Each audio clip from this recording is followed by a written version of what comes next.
প্রথম আলোর প্রধান শিরোনাম, মধ্যপ্রাচ্য নির্ভর শ্রমবাজার, যুদ্ধের কারণে অনিশ্চয়তা, মধ্যপ্রাচ্য সংকট। গত বছর মার্চের প্রথম 10 দিনে বিদেশ থেকে ছাড়পত্র নিয়েছেন 46,744 জন। এই বছর একই সময়ে নিয়েছেন 21,122 জন। খবরটিতে বলা হয়েছে, বিদেশে কর্মসংস্থান মূলত মধ্যপ্রাচ্যের ওপর নির্ভরশীল। এর মধ্যে সবচেয়ে বেশি কর্মী যান সৌদি আরবে। ইরান যুদ্ধ শুরুর পর মধ্যপ্রাচ্যের দেশগুলোতে ফ্লাইট অনিয়মিত হয়ে পড়েছে। প্রবাসীরা ঝুঁকিতে আছেন। কাজ নিয়ে অনিশ্চয়তা তৈরি হয়েছে। ছুটিতে দেশে বেড়াতে এসে কেউ কেউ আটকাও পড়েছেন। অনেক নতুন কর্মী যেতে পারছেন না। সব মিলিয়ে ঝুঁকিতে পড়েছে বিদেশের কর্মসংস্থান। মধ্যপ্রাচ্য সংকট নিয়ে আরেকটি শিরোনাম, অবিরাম বোমাবর্ষণের মধ্যে তেহরানে আতঙ্কের জীবন। পাশাপাশি আরেকটি খবর, মার্কিন সামরিক উড়োজাহাজ বিধ্বস্ত হয়ে 6 ক্রু নিহত। ইরানে মার্কিন ইসরায়েলি হামলা। খবরটিতে আরও বলা হয়েছে, ইরানে হামলা শুরুর পর থেকে মধ্যপ্রাচ্যে গতকাল পর্যন্ত যুক্তরাষ্ট্রের 4টি উড়োজাহাজ বিধ্বস্ত হয়েছে। দেশের রাজনীতি নিয়ে শিরোনাম, নির্বাচনী রাজনীতিতে ফেরার পথ খুঁজছে আওয়ামী লীগ, স্থানীয় সরকার নির্বাচন। খবরটিতে বলা হয়েছে, স্থানীয় সরকার নির্বাচনে অংশ নিয়ে ধীরে ধীরে নির্বাচনী রাজনীতিতে ফিরে আসার চিন্তা করছে কার্যক্রম নিষিদ্ধ আওয়ামী লীগ। দেশের বাজার পরিস্থিতি নিয়ে বিশেষ প্রতিবেদন ছেপেছে পত্রিকাটি। খবরটির শিরোনাম, কৃষকের 56 টাকা কেজির পটল খুচরায় 100 টাকা।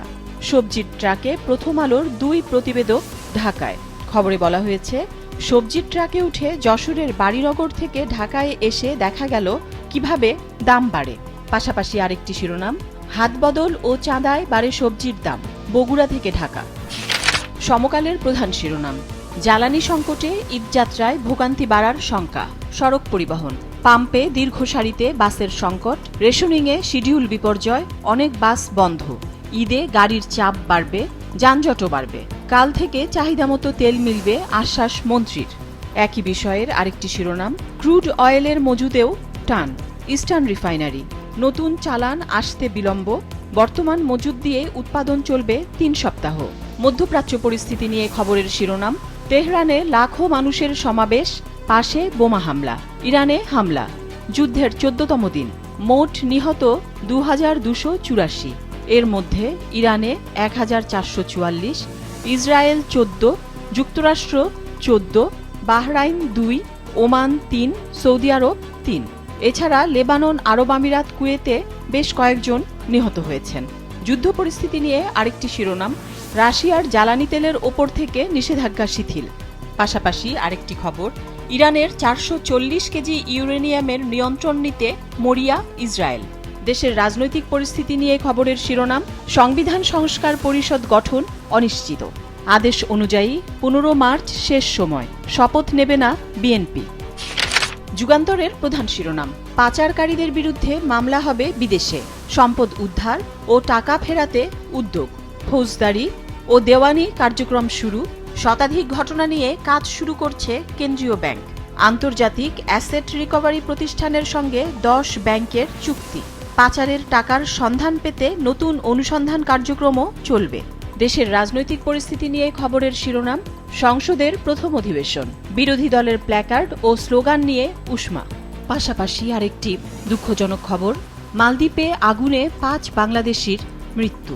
খবরটিতে বলা হয়েছে, মালদ্বীপের ধিগুরাহ দ্বীপে প্রবাসী শ্রমিকদের জন্য নির্মিত একটি আবাসিক ব্লকে অগ্নিকাণ্ডে 5 বাংলাদেশি শ্রমিকের মৃত্যু হয়েছে। শুক্রবার ভোরে আগুন লাগার পর দগ্ধ 8 জনকে চিকিৎসার জন্য ধিগুরা স্বাস্থ্যকেন্দ্রে নেওয়া হয়। সেখানে 5 জনের মৃত্যু হয় বলে মালদ্বীপের পুলিশ নিশ্চিত করেছে। মালদ্বীপে বাংলাদেশ হাইকমিশনও এই তথ্য নিশ্চিত করেছে।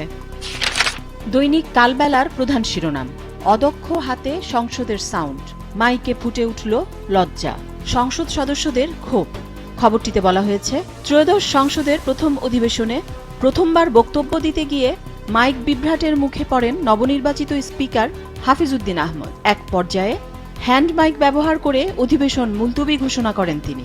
নতুন সংসদের উদ্বোধনী অধিবেশন চলাকালে ব্যবহৃত এমন বিভ্রাটের কারণে ব্যাপক সমালোচনার মুখে পড়ে গণপূর্ত অধিদপ্তর।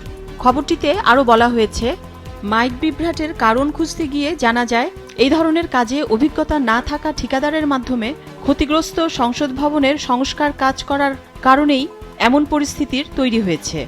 মধ্যপ্রাচ্য পরিস্থিতি নিয়ে খবরের শিরোনাম, ইরানের হামলার ঝাঁজ বাড়ছে, চরম অনিশ্চয়তার মুখে মধ্যপ্রাচ্যের সামগ্রিক নিরাপত্তা ব্যবস্থা।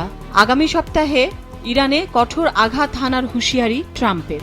বিদ্যুৎ কেন্দ্রে হামলা হলে পুরো অঞ্চল অন্ধকারে ঢেকে দেওয়ার হুমকি ইরানের।